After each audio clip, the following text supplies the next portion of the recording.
প্রথমেই আমি আমার পরমারাধ্য গুরুদেব নমঃ বিষ্ণুপাদ পরমহংস পরিব্রাজক আচার্যবর অষ্টোত্তর শত শ্রী শ্রীমৎ জয় পতাকা স্বামী গুরু মহারাজের আতুরমীয় চরণে আমার অনন্ত কোটি প্রণতি জ্ঞাপন করি।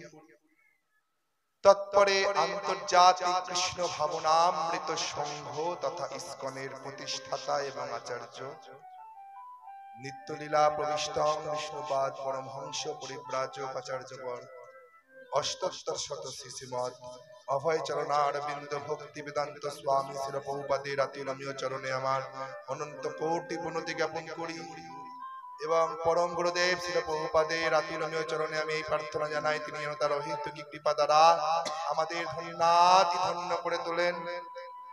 রাধা কুন্দ নিবাসী পরম ভাগবত পরম বৈষ্ণব শ্রী প্রাণ কৃষ্ণ দাস বাবাজি মহারাজের আতুরমীয় চরণে আমার অনন্ত কোটি প্রণতি জ্ঞাপন করি। ব্রহ্মমধ্ব গৌড় সম্প্রদায়ের সমস্ত আচার্য বৃন্দ গুরুবৃন্দ কৃষ্ণাশ্রিত ভক্তবৃন্দের চরণে আমার প্রণাম নিবেদন করি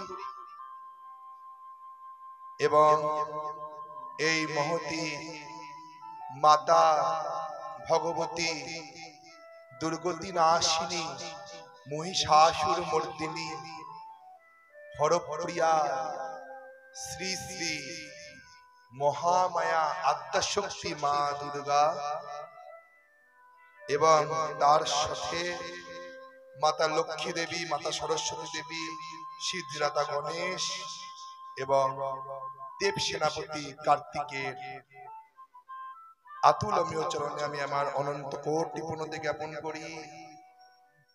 দেবাদিদেব মহেশ্বর বানলিঙ্গ রূপে উপস্থিত সেই মহেশ্বরের আতুলমীয় চরণেও আমার সহস্রান্ত কোটি প্রণতি জ্ঞাপন করি।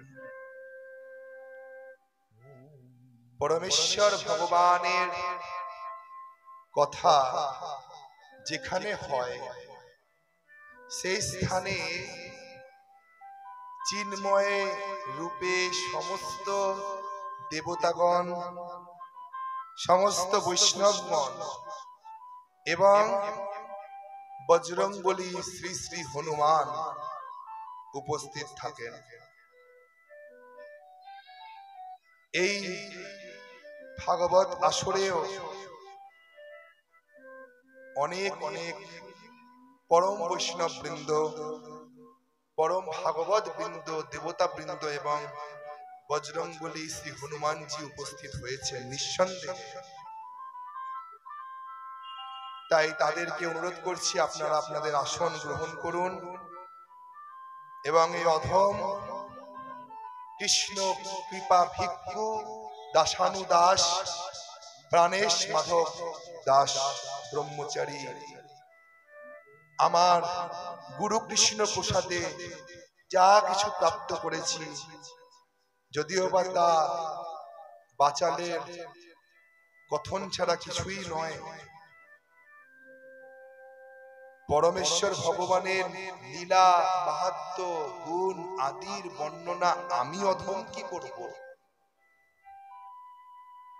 যে আসনে পরমহংস চূড়ামণি সুখদেব গোস্বামী বসেছেন, যেই আসনে গৌকর্ণ মুনি বসেছেন, যেই আসনে চতুষ্কুমারের মতো মহাভাগবত ঋষিবৃন্দরা বসে জীবের উদ্ধার করেছেন, সেই আসনে এই অধম কি বসবে?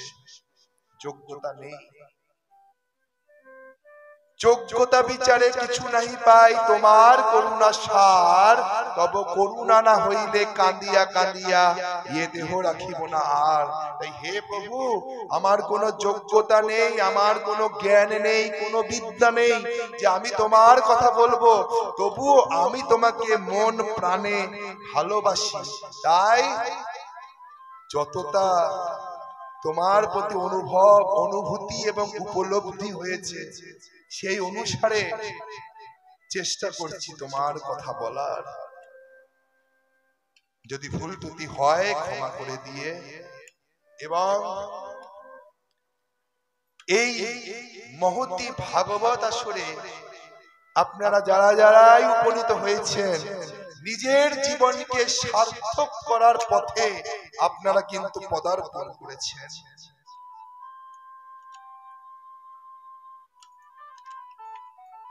দুর্লভ মনুষ্য দেহ পাইয়া রাধা কৃষ্ণ না ভজিয়া জানিয়া শুনিয়া বিষ খাইনি। এমন দুর্লভ মনুষ্য দেহ পাইয়া কি করো ভাবনা কেহ, এবে না বুঝিলে যশোদা সুত চরমে পড়িবে লাজে। জীবন অনিত্য জানহ সার, তাহাতে নানাবিধ বিপদ ভার। নাম আশ্রয় করি যতনে তুমি থাকো আপন কাজে।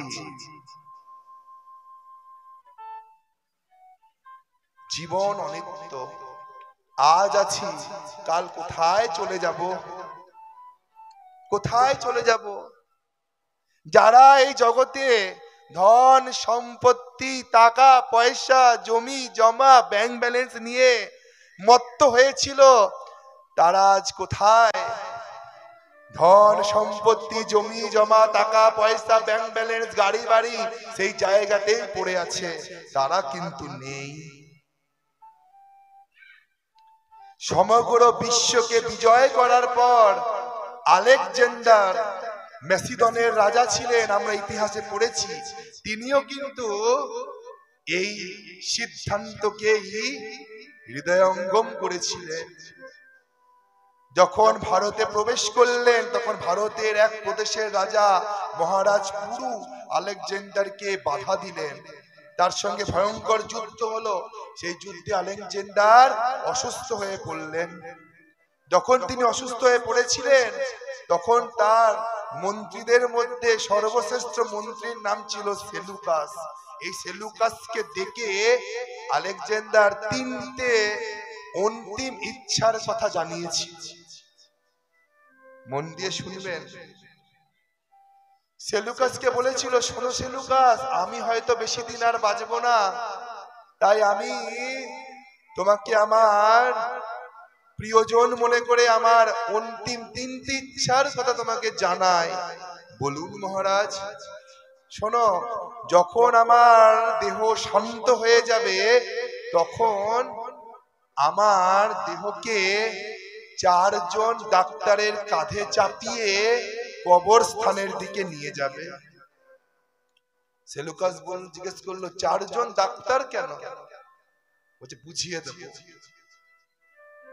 আচ্ছা, যখন 4 জন ডাক্তারের কাঁধে চেপে আমার দেহ সব যাত্রা হবে, তখন আমার সারা বিশ্বকে জয় করে যে সমস্ত ধন সম্পত্তি অর্জন করেছি না, সেই ধন সম্পত্তিকে শবযাত্রার পিছনে ছড়াতে ছড়াতে ফেলতে ফেলতে যেও।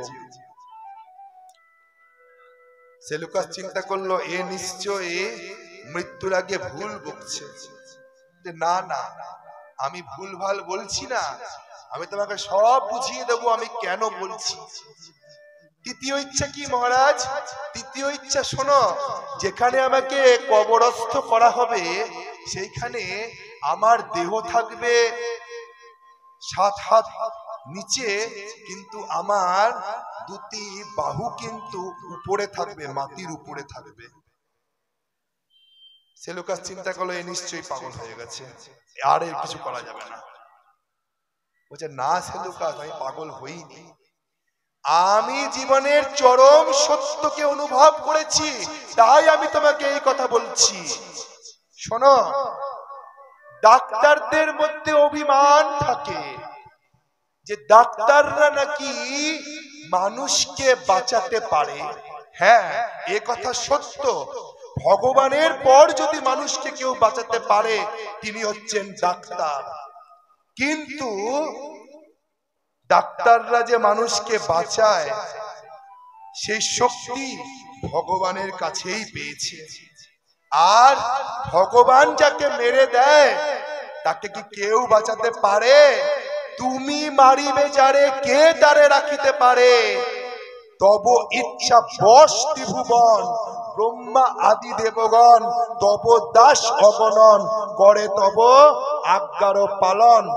তব ইচ্ছায় ব্রহ্মা করেন সৃজন, তব ইচ্ছায় বিষ্ণু করেন পালন, তব ইচ্ছায় শিব করেন সংহার, তোমার ইচ্ছা মতে মায়া সৃজে কারাগার, মিছা মায়ায় বদ্ধ জীব আশা পাশে ফেরে, তোমার ইচ্ছা ছাড়া কিছু করিতে নাহি পারে। তাই ডাক্তারদের অনেক অহংকার হয়। ভগবান দু সময় হাসেন, মনে রাখবেন। যখন কোন মৃত্যু পথযাত্রী মৃত্যু সন্নিকটে চলে এসছে, এমন কোন রোগীর পাশে দাঁড়িয়ে ডাক্তার বলে, আশ্বস্ত করে, আমি একে বাঁচাবই, তখন ভগবান তার লোকে বসে বসে হাসে যে আমি ওর জন্য সমন পাঠিয়েছি আর তুই বলছিস ওকে বাঁচাবি, তোর ক্ষমতা নেই ওকে বাঁচানোর, আমি ওকে মারবো, তুই ওকে বাঁচাবি কি করে। আর যখন একটি জমি নিয়ে ভাই ভাই ঝগড়া করে, এক ভাই বলে এই জমিটি আমার, আরেক ভাই বলে এই জমিটি আমার, দুজনে লাথালাথি করে, মারামারি করে, তখন ভগবান হাসে যে তোরা বলছিস, কেউ বলছিস জমিটি আমার, অন্য কেউ বলছিস জমিটি আমার, তোদের কারো এই জমি নয়, জমি হচ্ছে আমার, একদিন এই জমি জমিতেই থাকবে, তুই ছেড়ে চলে যাবি। তাই ডাক্তারদের কাঁধে চেপে আমি যাত্রা করব এবং জগৎ সংসারকে আমি শিক্ষা দেব যে এই জগতে বিধি যাকে মেরে দেয় তাকে কেউ বাঁচাতে পারে না, তাকে এই জগতের মায়া ত্যাগ করে সব কিছু ছেড়ে তুচ্ছ জ্ঞান করে চলে যেতেই হয়, কেউ তাকে আটকাতে পারে না। আচ্ছা মহারাজ, আপনি দ্বিতীয় যে কথাটি বললেন যে আপনার সমস্ত সম্পত্তি আপনার সব দেহের পিছনে, সব যাত্রার পিছনে ছড়াতে ছড়াতে যেতে হবে, এইটি কেন বলেছেন? শোনো, আমি হলাম সমগ্র বিশ্বজয়ী আলেকজান্ডার, সমগ্র বিশ্বে আমার রাজত্ব, আমি সারা জীবন যুদ্ধ করেছি, সারা জীবন অন্যের রাজ্যকে হস্তান্তর করার চেষ্টা করেছি, অন্যের রাজ্যের প্রতি লোভ অর্জন করেছি, সেই রাজ্যকে আমি বলপূর্বক জয় করেছি, এই রূপে আমি সারা বিশ্বকে জয় করে অনেক ধন সম্পত্তি অর্জন করেছি, আমার মতো ধনী এই জগতে কেউ নেই। কিন্তু আজ আমি বুঝেছি আমার এই ধন সম্পত্তি অর্জন করা ব্যর্থ হয়েছে, কারণ এত অনন্ত ধন সম্পত্তিও আজ আমাকে বাঁচাতে পারছে না। বাঁচাবে? যদি ধন সম্পত্তি দিয়ে মানুষ বাঁচতেই পারত, তাহলে টাটা, বিড়লা, আম্বানিদের ঘরে কেউ মরতো না। মরতো? তারা তো জগতের শ্রেষ্ঠ ধনী, তারা ধন দিয়ে, ধনের দম্ভে, ধনকে কাজে লাগিয়ে তারা কিন্তু হাজার হাজার বছর বেঁচে থাকে। মরতো তারা? মরতো না। ধন সম্পত্তি কতক্ষণ? কালে মিত্র অকালে অপর, ধনজন পরিবার কেহ নয় কভুকার, কালে মিত্র অকালে অপর, যাহা রাখিবারে চায় তাহা নাহি থাকে ভাই, সর্বকিছুই হলো নশ্বর, সবকিছুই নশ্বর, সবকিছুই ত্যাগ করতে হবে। যা রাখতে চাইছেন, যাকে প্রাণ দিয়ে বাহু দিয়ে আগলে ধরে রয়েছেন, সময় যখন হবে তখন নিজের বাহু ধরে বন্ধ করে তাকে রাখতে পারবেন না, কাল তাকে ছিনিয়ে নিয়ে যাবেই যাবে, নিশ্চিত। তাই সেলুকাস, আমি চিন্তা করে দেখলাম এই ধন সম্পত্তি অর্জন করতে যে আমি সারা জীবন ব্যয় করে দিয়েছি, এটি আমার পন্দশ্রম হয়েছে, পন্দশ্রম ছাড়া কিছুই হয়নি এটি আমার। তার জায়গায় যদি আমি একটু পরমাত্মার নাম করতাম, ভগবানের নাম করতাম, একটু কৃষ্ণ কথা শুনতাম, একটু কৃষ্ণ সেবা করতাম, একটু সাধু সঙ্গ করতাম, তাহলে হয়তো আমাকে এত দুর্দশাগ্রস্ত জীবন ভোগ করতে হতো না। ভগবান আমাকে রক্ষা করতেন। আজ না জাগতিক ধন সম্পত্তি আমার সহায়, না ভগবান আমার সহায়। যেই জাগতিক ধন সম্পত্তির জন্য আমি আমার সমগ্র জীবন পাত করলাম, সেই ধন সম্পত্তি আজ আমার কোনো কাজেই লাগলো না। আর সময় থাকতে ভগবানকেও ডাকিনি, তাই ভগবত ধনের ঘরেও শূন্য।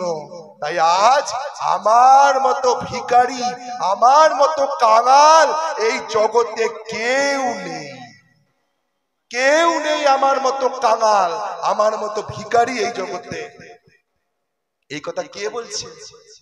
কে বলছে এই কথা? পৃথিবীর রাজা আলেকজান্ডার।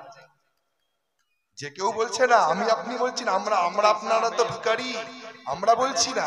পৃথিবীর রাজা আলেকজান্ডার এই কথা বলেছে যে আমার মতো কাঙাল আমি পৃথিবীতে আর দ্বিতীয় কাউকে দেখছি না।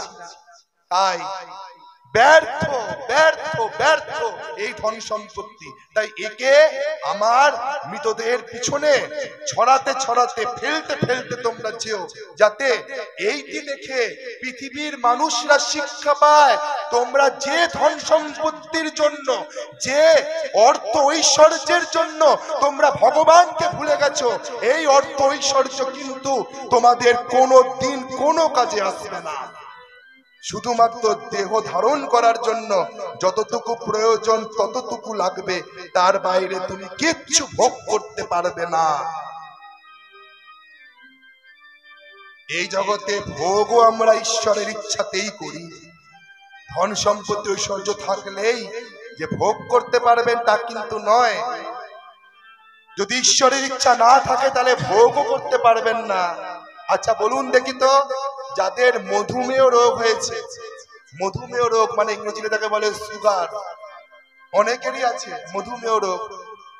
কোন মধুমেহ রোগীর ব্যাংকে যদি করোড় টাকা থাকে, কোটি টাকা থাকে, একটি রসগোল্লার দাম হচ্ছে 5 টাকা, খুব বেশি হলে 10 টাকা। একটি রসগোল্লা কিনে খেতে পারবে? ব্যাংকে কোটি টাকা আছে, একটি রসগোল্লা কিনে খেতে পারবে যার দাম 10 টাকা?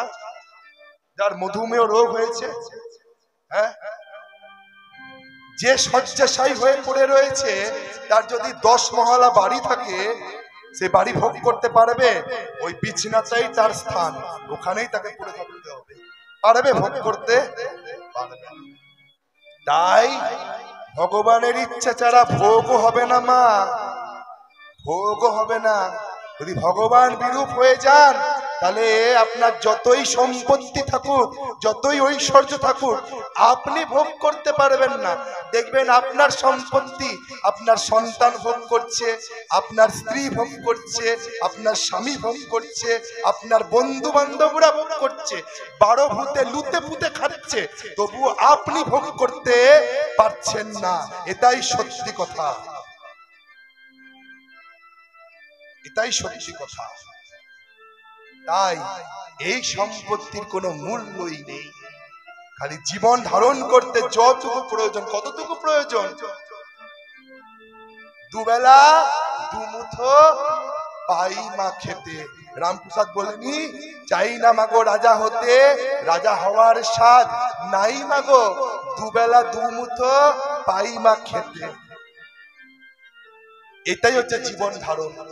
দুবেলা দুমুঠো খাও আর হরি নাম করো, এই হচ্ছে জীবনের সার্থকতা, এর বাইরে কিচ্ছু নয়। তাই আমি আমার সম্পত্তিকে ছড়াতে ছড়াতে যাব, সে নয় বুঝলাম, কিন্তু আপনি শেষ ইচ্ছা যে বললেন যে আপনার হাত মাটির উপরে থাকবে, দেহ থাকবে মাটির নিচে কবরস্থ, এর মানে কি? এর মানে শোনো সেলুকাস, আমি আলেকজান্ডার তো জগৎকে আমি শিক্ষা দিতে চাই। আমরা জগতের সর্বাপেক্ষা ধনী মানুষ, আমি আলেকজান্ডার জগৎকে শিক্ষা দেব, দেখো জগৎবাসী, আমার এত ধন সম্পত্তি ঐশ্বর্য, এত বড় জমিদারি রাজত্ব থাকা সত্ত্বেও আমি কিন্তু একটি কানাকড়ি পর্যন্ত এই জগৎ থেকে নিয়ে যাইনি। যেমন খালি হাতে এসেছিলাম তেমন খালি হাতেই আমি গেছি। জয় জয় শ্রী রাধে রাধে। খালি হাতেই আমি গেছি। এরকম অবস্থা আমাদের প্রত্যেকের হবে। কিন্তু আপনারা মহান, আপনারা শ্রদ্ধেয়, যে আপনারা কিন্তু ওই দলে পড়েন না। আপনারা কিন্তু নাম সংগ্রহ করার, নাম ধন সংগ্রহ করার আপনারা কিন্তু পথে চলছেন। আর নাম ধন সংগ্রহ করার একমাত্র উপায় হচ্ছে সাধু সঙ্গ, হরিসভা। কিভাবে এখানে নাম ধন সংগ্রহ করা যায়? একটি হরিসভায় যদি 100 জন লোক থাকে, মনে রাখবেন আমি আপনাদেরকে অঙ্কটা বুঝাচ্ছি। জড়জাগতিক ধন সম্পত্তি অর্জন করার অঙ্ক প্রায় প্রত্যেকেই আপনারা জানেন। ওই অঙ্কটা আমি বুঝাতে চাই না, আপনারা প্রত্যেকেই জানেন কি করে অর্থ উপার্জন করতে হয়, কি করে টাকা পয়সা লাভ করতে হয়, এটা আপনারা জানেন। আপনারা আমাকে বুঝাতে পারেন, আমি জানি না। আমি তো ধন অর্জন কোনোদিনই করিনি, ব্রহ্মচারী মানুষ, মন্দিরে পড়ে থাকি, কোনোদিন ওই পথে যাইনি, আমি জানি না। আপনারা জানেন, কিন্তু আমি জানি কি করে নাম ধন অর্জন করতে হয়, যেটি আপনাদের সঙ্গে চিরসাথী হবে। কি করে অর্জন করতে হয়? যদি কোনো হরিসভাতে 100 জন বসে থাকে আর একবার যদি হরি বল বলে ডাকে, তাহলে 100 গুণিত 100, এইভাবে নাম কিন্তু প্রত্যেকের খাতায় জমা পড়ে যাবে।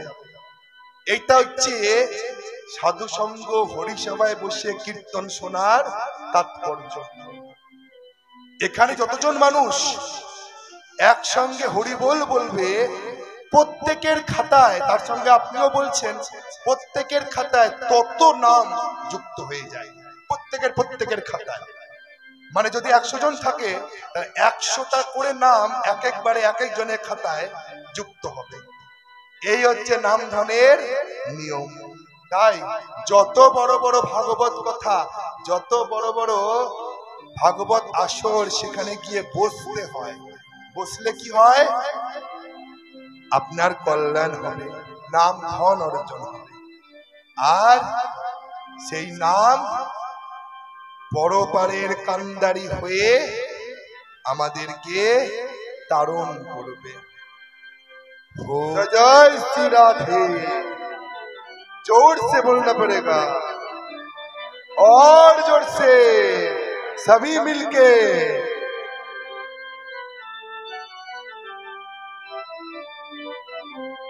তো আমরা গতকাল থেকে শ্রীমদ্ ভাগবত কথা শ্রবণ করছি। গতকাল আমরা আলোচনা করেছি শ্রীমদ্ ভাগবত কথার মাহাত্ম্য এবং শ্রীমদ্ ভাগবত কি তা আমরা কি জানতে পেরেছি। এই জগতে ভগবানের 3 প্রকারের বিগ্রহের মধ্যে ভাগবত হচ্ছেন স্বয়ং ভগবান কৃষ্ণের বাগময় মূর্তি। যেই বাগময় মূর্তির উপাসনা হচ্ছে শ্রবণ, আর উপাচার হলো ধৈর্য, শ্রদ্ধা আর বিশ্বাস। এই জড়জগতে যে কোনো দেবতার পুজো করতে গেলে উপাচারের প্রয়োজন হয়। উপাচার মানে কি? যেটি দিয়ে আপনি পুজো করছেন, যেটি নিবেদন করছেন, তাকে বলা হয় উপাচার। তো যদি পরমেশ্বর ভগবানের বাগময় মূর্তি ভাগবত, এই বাগময় মূর্তির পূজার মাধ্যম যদি শ্রবণ, আমি কাল বলেছি শ্রবণই হচ্ছে এই মূর্তির পূজা।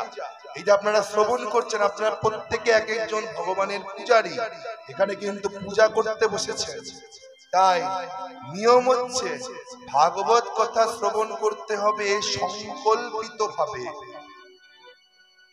ভাগবত কথা শ্রবণের কিছু নিয়ম বলে দিই। যদিও বা মূলত ভাগবত কথা হয় 7 দিনের, কিন্তু বর্তমানে 3 দিনের কথাও বিভিন্ন জায়গায় আয়োজিত হচ্ছে, কিন্তু 7 দিনের কথা অনেক ব্যয়বহুল বা অনেক কর্মবহুল, তাই আরো সংক্ষেপে এনে 3 দিন করে ভাগবত কথা আয়োজিত হচ্ছে। মূলত ভাগবত কথা হচ্ছে 7 দিনের। তো 7 দিনের যে ভাগবত কথা, এই ভাগবত কথা শ্রবণ করার আগে সংকল্প নিতে হবে যে আমি 7 দিনই ভাগবত কথা শ্রবণ করব। আর নিয়ম কি? ভাগবতের আগমনের আগে আসা এবং ভাগবতের গমনের পরে যাওয়া। মাঝখানে ভাগবত মঞ্চ ছেড়ে চলে যাওয়া কিন্তু ভাগবতের অপমান।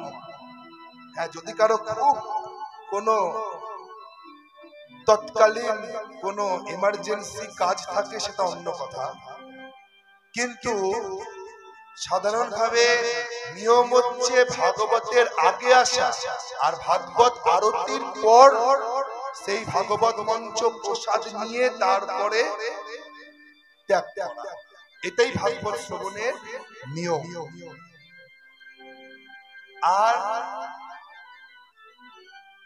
শুদ্ধ বসন পরিহিত হয়ে আচমন করে গঙ্গা জল দিয়ে শুদ্ধিকরণের মাধ্যমে এক আসনে বসে শ্রীমদ্ ভাগবত কথা শ্রবণ করতে হয়। কারণ আমি আগেই বললাম, এইটি কোনো নিছক কোনো গল্প শোনা নয়, এই জগতে কোনো নেতা মন্ত্রীদের ভাষণ শোনা নয়, কোনো সিনেমা দেখা নয়, কোনো অর্কেস্ট্রায় গান শোনা নয়, কোনো জড়জাগতিক কীর্তনিয়ার মুখ থেকে কীর্তন শোনা নয়।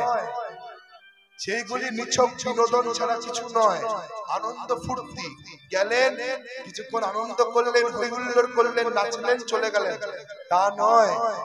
ভাগবত কথা আপনাকে উদ্ধারের জন্য এসেছে। তাই এই কথা শ্রবণ করার আগে মনে করতে হবে যে এই কথা শ্রবণ করলে আমার মোক্ষ লাভ হবে, আমার জীবনে কৃষ্ণ প্রাপ্তি হবে। কিন্তু কিভাবে শ্রবণ করতে হবে, কার কাছে শ্রবণ করতে হবে, এইটা কিন্তু জানতে হবে। ভাগবত বড়হ গিয়া ভাগবতের কাছে, যেমন এটি একটি ভাগবত ক্ষেত্র, মানে এখানে মহেশ্বর শিব রয়েছেন, মাতা দুর্গা দেবী রয়েছে, ইনিও ভগবতী আর ইনি হচ্ছেন পরম ভাগবত। পরম ভাগবত আর পরম ভগবতীর স্থান, এটি হচ্ছে ভাগবত ক্ষেত্র, আর এটি হচ্ছে হরি মন্দির, এখানে কীর্তন হয়। তাই ভাগবত বড়হ গিয়া ভাগবতের স্থানে আর ভাগবত শোনহ গিয়া ভাগবতের কাছে। কার কাছে ভাগবত শুনবেন? যাত্রার কাছে না। আমরা এই জগতে চয়নই করতে পারি না যে কার মুখ থেকে আমরা কীর্তন, ভাগবত, হরিকথা শুনব। এই জগতে আমরা শুধু গুণ বিচার করি, যে ভালো গায়ক, যে সারেগামা পাতে কোনো একটা পদ পেয়েছে, বা যে খুব বড় নাম করেছে ইউটিউব ফেসবুকে, সেই নাকি মহান কীর্তনিয়া, সেই নাকি মহান ভাগবত, তাকে আমরা নিয়ে এসে তার কাছ থেকে শ্রবণ করি, কিন্তু মনে করি না মানুষ হিসাবে তিনি কেমন, তিনি কি ভাগবত বলছেন। তো আসরে চেপে অনেক বড় বড় ভাগবতের বাক্য, কীর্তনের বাক্য, পদাবলী তিনি তো বলছেন, কিন্তু তিনি কি নিজের জীবনে তা পালন করেন? এই জগতে ভাগবত হচ্ছে দু প্রকার, একটি হচ্ছে গ্রন্থ ভাগবত, দ্বিতীয় হচ্ছে চলন্ত ভাগবত বা ব্যক্তি ভাগবত। গ্রন্থ ভাগবত হলো তা যার মধ্যে ভগবানের বাণী লেখা আছে, এই গ্রন্থ রূপ, এটি হচ্ছে গ্রন্থ ভাগবত। আর গ্রন্থ ভাগবত অনুসারে যিনি চলেন তিনি হচ্ছেন ব্যক্তি ভাগবত। যিনি চলেন তিনি হচ্ছেন ব্যক্তি ভাগবত। তাই দুগ্ধ অমৃত, কিন্তু সেই দুগ্ধের মধ্যে যদি সর্প মুখ দেয় তা কিন্তু অমৃত থাকে না, থাকে অমৃত থাকে না। সেই দুগ্ধ কিন্তু বিষ হয়ে যায়, সেই দুগ্ধ কিন্তু আর জীবন দেবে না, জীবন কেড়ে নেবে। তদ্রূপ অসৎ সঙ্গতে ভাই কৃষ্ণ নাম নাহি হয়, নাম অক্ষর বাহিরয়ে তবু নাম নাহি হয়। সেই কারণে বছরের পর বছর এক একটি জায়গায় কীর্তন হচ্ছে, কিন্তু কোনো তাদের মধ্যে পরিবর্তন নেই, কোনো উন্নতি নেই, একটা ভক্ত তৈরি হচ্ছে না, কেউ একজন ভগবানের চরণে সমর্পিত হচ্ছে না। কেন হচ্ছে না? কারণ তাদের মধ্যে সেই শুদ্ধতা নেই। যারা বলছে, মনে রাখবেন আচার ছাড়া কিন্তু প্রচার হয় না, আগে আচরণ তারপর প্রচার। যদি কেউ নিজের বিড়ি খায়, সিগারেট খায়, আর আপনাদের কাউকে উপদেশ দেয় যে আপনি সিগারেট খাবেন না, এটি ক্যান্সারের কারণ, এটি খেলে নানা রকম রোগ হয়, আপনি শুনবেন তার কথা? আপনি বলবেন যে তুই আগে ছাড়, আপনি আগে নিজে সিগারেট ছাড়ুন, আপনি আগে নিজে বিড়ি খাওয়া ছাড়ুন, তারপর আপনি আমাকে জ্ঞান দিতে আসবেন, বলবেন না? সেরকমই ভাগবত পড়হ গিয়া ভাগবতের স্থানে, ভাগবত শোনহ গিয়া ভাগবতের কাছে। হরি কথা, ভাগবত কথা, পদাবলী কীর্তন শুনবেন তারই কাছে যিনি নিজে একজন ভক্ত। এই কথা আমি এখানে বলে দিয়ে যেতে চাই। শোনা না শোনা, মানা না মানা আপনার ব্যাপার। এত কষ্ট করে, এত বাহুল্যতার সাথে যখন অনুষ্ঠান করছেনই, চেষ্টা করবেন ভক্ত কীর্তনিয়াকে এনে কীর্তন করাতে। এখানে পরের বছর থেকে বা তার পরের বছর থেকে এই সংকল্প নেবেন, ভক্ত কীর্তনী অনেক আছে, অনেক আছে ভক্ত কীর্তন, যারা ভক্ত। যেমন আমারও মন্দিরে রাসের কীর্তন আছে, আমি কিন্তু ভক্ত কীর্তনিয়াকে দিয়েই কীর্তন করাই। আমার মন্দিরে অভক্ত কীর্তনিয়া কিন্তু চাপতে পারে না, ভক্ত কীর্তনিয়ারাই কীর্তন করে। আমি এখানে পাইনি, মধুকুন্দা থেকে নিয়ে এসেছি। শিবপ্রসাদ মিত্র কীর্তনিয়া, একজন ভক্ত, সে কীর্তন করছে। কোন জাগতিক প্রচারের পিছনে দৌড়াবেন না। প্রচারের পিছনে দৌড়ে ভাগবত কথা, কীর্তন কথা হয় না। প্রচারের পিছনে দৌড়ে অর্কেস্ট্রা হয়, সিনেমা হয়, বিনোদন হয়। ভাগবত কথা, কীর্তন কথা প্রচার নয়। ভাগবত কথা, কীর্তন কথা হচ্ছে প্রাপ্তি। যার নিজের প্রেম ধন নেই, সে কি প্রেম ধন দেবে? যার নিজেই ভাগবত তত্ত্ব দর্শন নেই, সে কি দর্শন দেবে? সে দিতে পারবে না। তাই আমরা গতকাল এই সমস্ত কথাই আলোচনা করেছিলাম। আর আমরা আলোচনা করেছি কি? ভাগবতের মাহাত্ম্য। মাহাত্ম্যে আমরা আলোচনা করেছি নারদ মুনি এবং ভক্তি দেবীর উপাখ্যান, এবং তার সঙ্গে মাহাত্ম্যের পরের অংশ অর্থাৎ ধুন্ধুকারী উপাখ্যানও আমরা আলোচনা করেছি। কি করে শ্রীমদ্ ভাগবত কথার মাধ্যমে, সপ্তাহ কথার মাধ্যমে একজন পেট জনি প্রাপ্ত মহাপাপী সে উদ্ধার প্রাপ্ত হলো। তো আসুন আর বিলম্ব না করে সরাসরি আমরা এবার ভাগবতের মধ্যে প্রবেশ করি। শ্রীমদ্ ভাগবতের প্রথম স্কন্ধে প্রবেশ করতে চলেছি।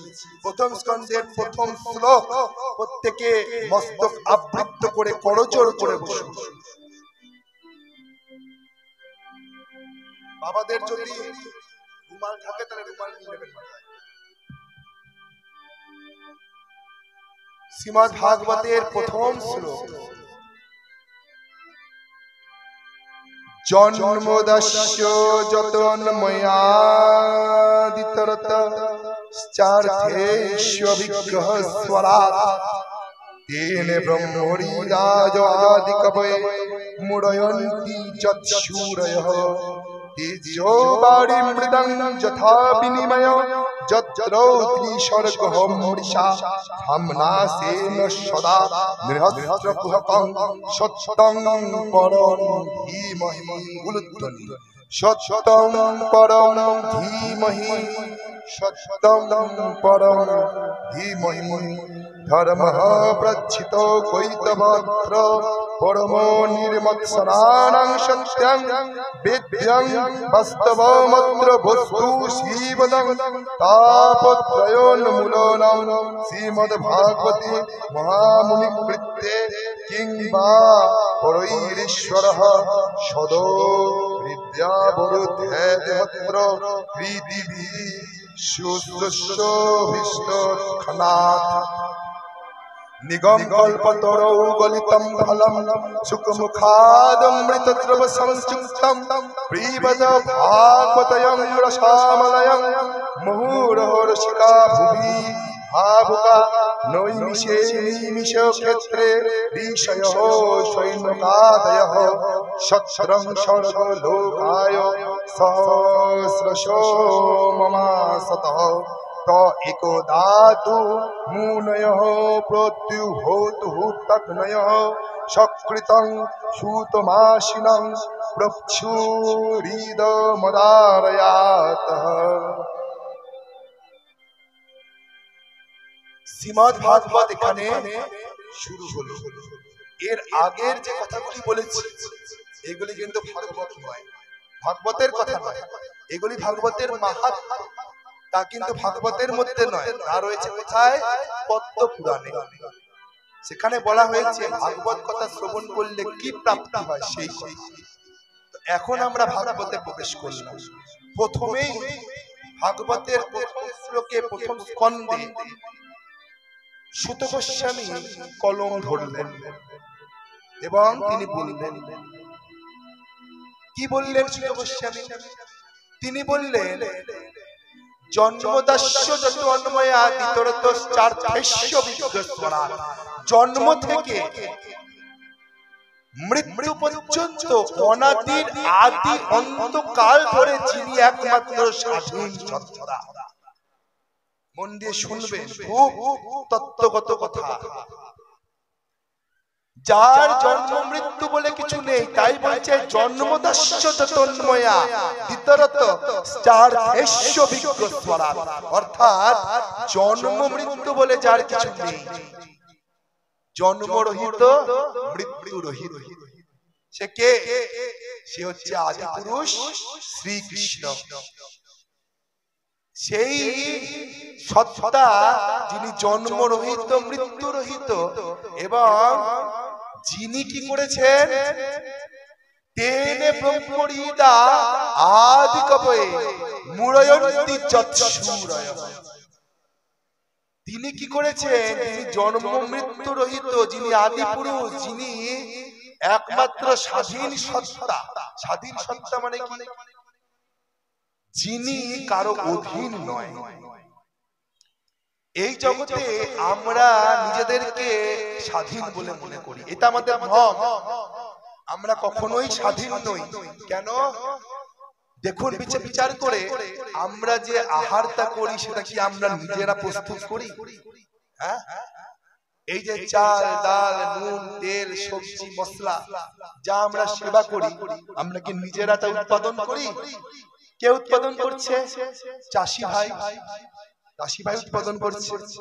তো চাষি ভাইয়ের অনুগত্যে আমরা রয়েছি কিনা আহারের ক্ষেত্রে? আমরা যে বসন করেছি, এই বসন কি আমরা উৎপাদন করি? কে উৎপাদন করে?